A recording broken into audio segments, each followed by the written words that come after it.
In the given solid of the prism and pyramid, the total surface area is 240 centimeter square. Find the slant height of the pyramid, find the height of the prism, find the volume of the solid. So साथीहरू आजको हाम्रो यस क्वेसनमा चाहिँ हामीले के गर्छौँ भने यसमा चाहिँ तपाईँले हेर्न सक्नुहुन्छ म फिगर बुझाउँदैछु सबैभन्दा पहिला यो माथि पिरामिड बसेको छ र तल प्रिजम बसेको छ अब साथीहरू यहाँ चाहिँ प्रिजम भन्नाले हामीले क्युबोइड बुझ्नुपर्छ है सो क्युबोइडको फर्मुला र पिरामिडको फर्मुलाहरू चाहिँ तपाईँलाई सबै थाहा हुनुपर्छ र यो क्वेसनमा चाहिँ सबैभन्दा मेन कुरा भनेको चाहिँ यसमा टोटल सर्फेस एरिया अलरेडी दिइसकेको छ है सो हामीले सल्युसन गर्दाखेरि चाहिँ हामी सबैभन्दा पहिला चाहिँ गिभनमा यो मेन कुरा जुन हुन्छ नि नर्मली क्वेसनहरूमा चाहिँ टोटल सर्फेस एरिया नै निकाल्न लाउँछ तर यसमा चाहिँ हाम्रो के छ भने हाम्रो प्रब्लम भनेको total surface area of the solid अब यो टोटल सर्फेस एरिया कसको हो त भनेर सोध्नुहुन्छ भने यो चाहिँ क्युबोइडको पनि होइन पिरामिडको पनि होइन यो चाहिँ दुइटै चिजको हो मतलब पिरामिड र क्युबोइड दुवैजनाको मिक्स टोटल सर्फेस एरिया हो है यसको मतलब भन्न खोजेको पिरामिडको वरिपरि अनि यो क्युबोइडको वरिपरि र लास्टमा तलको बेसको एरियालाई पनि जोडेर बनेको हुन्छ है सो सबैभन्दा पहिला चाहिँ हामी यो बुझौँ टोटल सर्फेस एरिया मिन्स पिरामिडको एलएसए सो म एउटा यो कुरा चाहिँ म यहाँनिर लेखिदिन्छु पिरामिडको एलएसए प्लस क्युबोइडको एलएसए होइन अनि त्यसपछि प्लस बेस एरिया यानि कि स्क्वायर यो तीनटा मिलेर बनेको हुन्छ है सबैभन्दा पहिला चाहिँ यो कुरा चाहिँ तपाईँहरूले बुझ्न पर्ने हुन्छ है यो चाहिँ बाइ द वे यो चाहिँ हाम्रो सल्युसन्सको पार्ट त होइन तर तपाईँहरूलाई बुझाउनको लागि इजी होस् भनेर चाहिँ यो मैले सुरुमा अलिकति लेखिदिएको है अब यसको कन्सेप्ट भन्दाखेरि सबैभन्दा पहिला यो क्वेसनको ब्रेकडाउन हेर्ने हो भने चाहिँ हामीले के हेर्न सक्छौँ भने चाहिँ यहाँनिर तपाईँलाई टोटल सबभन्दा फर्स्टमै तपाईँलाई चाहिँ find the slant height of the pyramid भनेर सोधेको छ नि त होइन अब slant height of the pyramid भनेपछि तपाईँलाई यसले पिरामिडमा सो हाम्रो ब्रेकडाउनमा चाहिँ पिरामिडमा मात्र फोकस गरेर पिरामिडको स्ल्यान्ट हाइट निकाल्नु भनेको छ अब त्यसको लागि चाहिँ सबैभन्दा पहिला म तपाईँहरूलाई यो के भन्छु भने होइन अब हामीले चाहिँ पिरामिडमा मैले यो तपाईँलाई बुझाउँदाखेरि पिरामिडको के पार्ट्स हुन्छ त पिरामिडमा हुने पार्ट भनेको एउटा भनेको भर्टिकल हाइट हुन्छ जसलाई हामी एच भन्छौँ भिएच यानि कि भर्टिकल हाइटलाई हामी एच भनेर रिप्रेजेन्ट गर्छौँ होइन अनि त्यसपछि स्ल्यान्ट हाइट भन्ने हुन्छ जसलाई चाहिँ हामी एल भनेर रिप्रेजेन्ट गर्छौँ होइन अनि त्यसपछि एउटा लेन्थ अफ बेस भन्ने हुन्छ जसलाई चाहिँ हामी ओके लेन्थ अफ बेस भनेरै लेख्छु म चाहिँ यसलाई चाहिँ है तपाईँहरूले हेर्न सक्नुहुन्छ लेन्थ अफ बेस भनेर लेख्दा चाहिँ यसलाई चाहिँ हामी ए भनेर रिप्रेजेन्ट गर्छौँ मतलब हामीसँग यो तीनटा एलिमेन्टहरू छ है पिरामिडको चाहिँ यो तीनटा एलिमेन्टमा अब तपाईँलाई सबभन्दा नम्बर वानमा यो स्ल्यान्ट हाइट सोधेको छ नि त सो त्यसको लागि स्ल्यान्ट हाइटको फर्मुला के हुन्छ त भन्दाखेरि स्ल्यान्ट हाइट भनेको चाहिँ L is equals to root under H square plus A square by 4 भन्ने एउटा फर्मुला हुन्छ सो यो फर्मुला अनुसार अब स्ल्यान्ट हाइट निकाल्नलाई त एच र ए भएपछि पुग्ने रहेछ नि त होइन अब त्यसको लागि चाहिँ हामीले क्वेसनमा अथवा फिगरमा गएर चाहिँ एचको भ्यालु दिएको छ कि छैन ए को भ्यालु दिएको छ कि छैन भनेर खोज्न पर्ने हुन्छ है फर्मुला थाहा पाइसकेपछि सो हामी नम्बर ए को सल्युसनको लागि चाहिँ हामीले यहाँदेखि सुरु गर्छौँ है विनो ए इजिकल्स टू भनेर सुरुमै तपाईँले we know A equals to L equals to H square plus A square by 4 अब त्यसपछि तपाईँले क्वेसनमा खोज्नुहोस् एच दिएको छ कि छैन ए दिएको छ कि छैन होइन सो अब एच भनेको चाहिँ मैले भनिहालेँ भर्टिकल हाइट हो भर्टिकल हाइट भनेको चाहिँ के हो भने कुनै पनि चिज सिधा भर्टिकल्ली उभिएको हाइट छ भने त्यसलाई चाहिँ पिरामिडभित्र सिधा उभिएको हाइट जस्तै हामीले यहाँनिर चाहिँ यो सिधा यो डटेड लाइन फिगर बनाएको छौँ नि त होइन क्वेसनमा पनि यसरी आएको छ भने चाहिँ यो चाहिँ तपाईँको भर्टिकल हाइट ओ त्यसो भए भर्टिकल हाइट दिएको रहेछ है सो हामीले चाहिँ भर्टिकल हाइट यानि कि एच इजिकल्स टू चाहिँ 4 भनेर लेख्न सक्छौँ so H equals to 4 centimetre भनेर लेखौँ है अनि त्यसपछि भनेको अब कोही फर्मुलाले त ए को डिमान्ड पनि गरेको छ सो ए दिएको छ कि छैन सो ए भनेको चाहिँ हामीले लेन्थ अफ बेस भनेर मैले भनेको छु नि सो लेन्थ अफ बेस भनेको चाहिँ पिरामिडलाई अब हामीले एकछिन यहाँ पिरामिडमा मात्र फोकस गर्ने हो भने त तपाईँहरूले यहाँ हेर्न सक्नुहुन्छ यो भनेको चाहिँ तपाईँको ए हो है सो यसलाई चाहिँ हामी अब यसको लेन्थ त यहाँनिर झट्ट हेर्दा त दिएको छैन नि होइन तर तपाईँले अलिकति गौर गरेर हेर्नु भयो भने चाहिँ यहाँनिर हेर्नु त यो तलको 6 सेन्टिमिटर त्यहाँ छ नि यो र यो त इक्वल हुन्छ नि त होइन सो त्यसको मतलब यहाँनिर यिनीहरू पनि 6 नै हुने भयो सो तपाईँलाई क्वेसनमा डाइरेक्टली यो नै 6 भनेर चाहिँ दिँदैन होइन सो तपाईँलाई टेस्ट गर्नको लागि चाहिँ कतिको थाहा पाउनुहुन्छ भनेर तल यसरी लेखेर दिएको छ भने बुझिहाल्नुहोस् यो पनि ए नै हो सायद तपाईँहरूले क्लासमा पनि सिकिसक्नु भएको छ होला यो कुरा सो त्यसैले मैले चाहिँ यहाँनिर ए को भ्यालु चाहिँ ए को भ्यालु पनि दिएको रहेछ भन्ने हिसाबमा चाहिँ ए इज इक्वल्स टु 6 सेन्टिमिटर भनेर दिएको रहेछ। सो अब हामीले इजिली एलको भ्यालु फाइन्ड गर्न सक्छौँ फर्मुला लगाएर। So that is H square plus A square by 4 जुन मैले लेखिसकेको थिएँ। अब म गर्छु यहाँनिर रुट अन्डर एच स्क्वायर भनेको अब मैले 4 स्क्वायर लेखेँ, ए स्क्वायर भनेको 6 स्क्वायर बाई 4 लेखेँ है। सो यसरी यो भ्याल्यु आउँछ 16 प्लस 36 बाई 4 जुन हुन आउँछ रुट अन्डर 16 प्लस अब 36 डिभाइड बाई 4 भनेको 4 9 36 यानि कि रुट अन्डर 25, रुट अन्डर 25 भनेको 5 सेन्टिमिटर। ओके, सो फाइनली हाम्रो स्ल्यान्ट लेन्थको भ्याल्यु चाहिँ 5 सेन्टिमिटर आयो है त साथीहरू। अब हामी नेक्स्ट क्वेसन भनेको बी नम्बरको क्वेसन गर्दैछौँ, जहाँ चाहिँ बी नम्बरमा चाहिँ तपाईँहरूलाई find the height of the prism, यानि कि हाइट अफ द प्रिजम भनेको कुन पार्ट फाइन्ड गर्न सोधेको हो त फिगर अनुसार हेर्ने हो भने हामीलाई फिगर अनुसार यो पार्ट सोधेको छ है साथीहरू, यति पोर्सन सोधेको छ हामीलाई।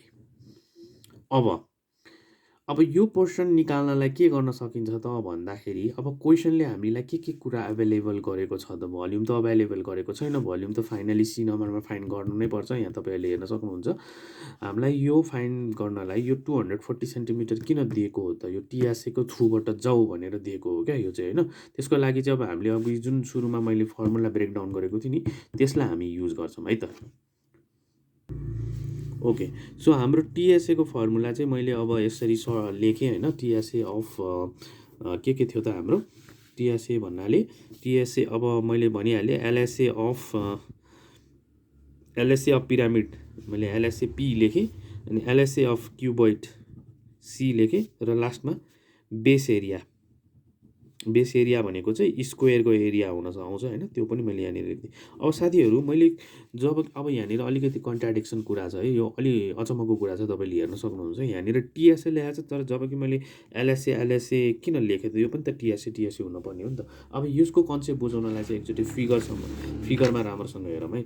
अब के हुन्छ भने नि साथीहरू टिएसए भनेको चाहिँ एक्चुअलमा यो वरपर सबै तपाईँले चाहिँ होइन मानौ रे तपाईँले यो एउटा खेलौना थियो अरे, यो खेलौनाको चाहिँ पुरै वरपर कलर लगाऊ भन्यो भने तपाईँले होइन पहिला कता लगाउनुहुन्छ त, डेफिनेटली पहिले तपाईँले यो माथि छानावाला पार्टमा लगाउनुहुन्छ नि।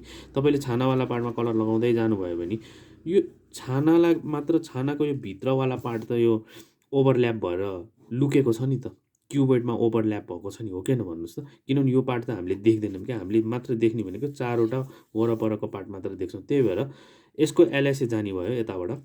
अनि त्यसपछि तल फेरि तपाईँले छानाको काम सकेपछि फेरि क्युबोइडमा आउनुहुन्छ। अब क्युबोइडको पनि त माथिको छत त यिनीहरू दुईजना बिच ओभरल्याप भएर छोपिएको छ नि त होइन। त्यही भएर यसको पनि यो एलएसएवाला पार्ट मात्र आउने भयो होइन। तर हुन त अब यसको चाहिँ बेस पनि आउँछ होइन। अब यसको चाहिँ बेसमा चाहिँ अब त्यसपछि तपाईँले यो वरपर भित्तामा लगाइसक्नु, चारवटा भित्ता एक राउन्ड घुमिसकेपछि चाहिँ तल बेसमा पनि आउनुहुन्छ क्या। अनि बेस चाहिँ तपाईँको स्क्वायर सेपको हुन्छ। त्यही भएर टिएसए भन्ने बित्तिकै धेरैजना स्टुडेन्टहरूले चाहिँ ए टिएसए त हो नि, यसको टिएसए र यसको टिएसए जोडिदिउँ न भनेर भन्नुहुन्छ, तर त्यो गलत हुन्छ। किनभने मैले बुझाइहालेँ यहाँनिर। So what we have to do is हामीले चाहिँ यसको एलएसए र यसको बेस एरियालाई मिलाएर जोड्नु पर्ने हुन्छ। त्यही भएर मैले चाहिँ यो फर्मुला यसरी लेखेको है त। So now let's write their each of their formula. यहाँ चाहिँ यो टिएसए अब क्वेसनले गिभन दिएको भएर मैले 240 ड्याममै लेखिदिइहालेँ। एलएसए अफ पिरामिडको फर्मुला के हुन्छ त 2AL हुन्छ है। 2AL भनेको यो A for base of the length of base, अनि एल भनेको स्ल्यान्ट लेन्थ भइहाल्यो, पिरामिडको लागि भयो। अनि त्यसपछि हुन्छ क्युबोइडको लागि के हुन्छ त साथीहरू। अब क्युबोइडको लागि चाहिँ हुन चाहिँ 2HL प्लस बी भनेर लेख्ने गरेका छौँ होइन। तर पर्टिकुलरली यो च्याप्टरको यो क्वेसनमा चाहिँ हामीले त्यो स्क्वायरको बेसलाई चाहिँ ए मानेको भएर चाहिँ यहाँनिर चाहिँ होइन क्युबोइडको एलएसएको फर्मुला तपाईँहरूले पनि नोट डाउन गर्न सक्नुहुन्छ। यसलाई चाहिँ हामी लेख्छौँ 4AH भनेर लेख्छौँ है त। 4AH यानि कि चारवटा एरियाको विथ हाइट। अनि यसमा बेस एरिया भनेको चाहिँ तपाईँको अब स्क्वायरमा के हुन्छ त। सो हामीले एकचोटि यसको लागि फिगर हेरौँ। सो स्क्वायरमा हामीले यो पार्टलाई ए मानिसकेको छौँ होइन, त्यही भएर 4AH त क्युबोइडको लागि भइहाल्यो। यसको बेसमा त स्क्वायर छ नि, सो स्क्वायरको चाहिँ हामी ए निकाल्छौँ, यानि कि यो चाहिँ सिम्पली ए स्क्वायर हुन्छ। अब साथीहरू हामीले यही फर्मुलाबाट यहाँनिर चाहिँ होइन हामीलाई नम्बर बीमा त find the height of the prism भनेको हो नि त होइन। Find the height of the prism. So यो पार्ट हामीलाई एच निकाल्न भनेर सोधेको छ होइन। यो चाहिँ एच भनेको चाहिँ हाम्रो अहिलेलाई यहाँनिर हाइट अफ प्रिजम हुन्छ है। सो बाइ द वे हाम्रो यो एच भनेको चाहिँ भर्टिकल हाइट मान्न पाएन, यो हाइट अफ क्युबोइड हो है। हामीले भर्टिकल हाइट भनेर एच भनेर पिरामिडको लागि छुट्याइसकेको छौँ होइन। त्यही भएर अब पिरामिडको लागि चाहिँ एच भन्छौँ भने क्युबोइडको लागि चाहिँ एचसी भन्छौँ, जुन चाहिँ हामीले क्वेसन नम्बर बीमा यही एच फाइन्ड गर भनेको। सो मेन टार्गेट हाम्रो पुरै इक्वेसनमा चाहिँ यो पार्ट मात्र फाइन्ड गर्नु छ। सो बाँकी भ्याल्युजहरू गिभन छ कि छैन, सो बाँकी भ्याल्युजहरू गिभन छैन भने चाहिँ हामीलाई प्रब्लम हुन्छ है त साथीहरू। त्यही भएर तर सिन्स अब यो भ्याल्यु अघिको क्वेसनमा हेर्नुभयो भने ए को भ्याल्यु त 6 थियो, त्यही भएर मैले 6 लेखेँ। एल हामीले भर्खर क्यालकुलेसन गरेर निकालिसक्यो, त्यो पनि 5 भयो होइन। अब सिमिलरली 4 इन्टु फेरि ए भनेको 6 आयो। अब यो एच भनेको चाहिँ म एच नै लेख्छु अहिलेलाई होइन, एचसी लेखिदिन्छु। अनि फेरि ए स्क्वायर भनेको चाहिँ ए स्क्वायर भनेको तपाईँको हुन आउँछ 6 स्क्वायर। सो अब यसलाई चाहिँ हामी सबै क्यालकुलेट गरेर चाहिँ एउटा भ्याल्यु लेख्छौँ। सबभन्दा पहिला म यो क्यालकुलेट गर्छु, जुन हुन आउँछ 6 5 जा 30, 32 जा 60 है। यो 60 भयो, अनि यो 4 6 जा 24 एचसी भयो, अनि यो भनेको 36 भयो। सो जम्मै गरेर यो चाहिँ तपाईँले क्यालकुलेट गर्नुपर्ने हुन्छ। यो एचसी भनेको चाहिँ हाइट अफ क्युबोइड भन्न खोजेको है मैले अझै पनि भने। अनि त्यसपछि 60 प्लस 36 यो दुइटा चाहिँ एडिसन हुन्छ, सिन्स यो चाहिँ भेराइबलमा गयो होइन, यो एकछिन छुट्टै बस्छ। सो मैले यहाँनिर गर्छु 60 प्लस 36 भनेको 96, अनि त्यसपछि हुन्छ 24 एचसी। र अब मैले यसलाई इक्वेसन रूपमा लेख्ने हो भने 24 HC is equals to 240 minus 96 गरेँ, जुन हुन आउँछ 144। अनि फाइनली एचसीलाई चाहिँ 144 डिभाइडेड बाई 24 गर्दा 6 हुन आउँछ है साथीहरू।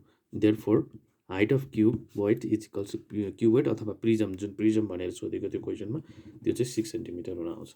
अब फाइनल्ली हामी पुग्यौँ नम्बर सीको क्वेसन, जसमा चाहिँ हामीलाई के सोधेको छ त, find the volume of the solid भनेको छ। सो साथीहरू अब भल्युमको केसमा चाहिँ हामीलाई त्यस्तो कुनै पनि बन्देज हुँदैन है। यो चाहिँ जुन मैले अघि टिएसएको केसमा चाहिँ pyramid LSA of pyramid, LSA of cuboid र बेस एरिया भनेर जोडेको थिएँ नि। टिएसए भन्दा एलएसएको कुरा कसरी आयो, तर भल्युमको केसमा हामीलाई त्यस्तो प्रब्लम हुँदैन, किनभने भल्युम भनेको चाहिँ एज अ होल नै कभर हुन्छ। सो भल्युम भनेको चाहिँ बेस एरियाको भल्युम हुँदैन डेफिनेटली। सो म भल्युमको फर्मुला लेख्दैछु पहिला सुरु चाहिँ। सो यो चाहिँ सी नम्बरको सल्युसन। सो यसमा चाहिँ volume of pyramid plus volume of cuboid गऱ्यो भने काम भन्छ है। अब हाम्रो तपाईँले आफै भन्नुहोस्, भल्युम अफ पिरामिडको फर्मुला हुन्छ 1/3 A square H plus volume of क्युबोइडको फर्मुला हुन्छ ए स्क्वायर एच है। सो यति फर्मुलामा अब तपाईँले यहाँनिर हेर्नु है, अब यो एच र यो H they are not same thing, यिनीहरू सेम होइन। यो हाइट चाहिँ पिरामिडको हाइट हो भने यो क्युबोइडको हाइट हो।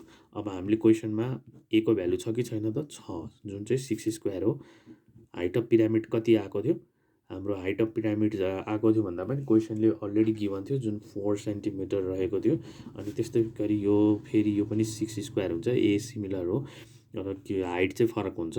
सो यसमा भर्खर हाइट हामीले 6 स्क्वायर नै निकालेको छौँ। अब यही कुरालाई क्यालकुलेटरमा हामीले क्यालकुलेटरको मद्दतले अथवा हामी आफैले गऱ्यो पनि कति आउँछ त भनेर चाहिँ 36 इन्टु 6, यो स्क्वायर होइन है, sorry.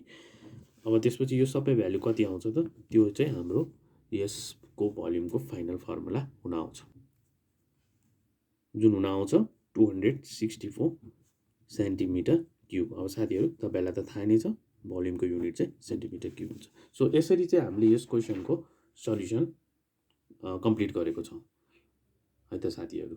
Thank you so much.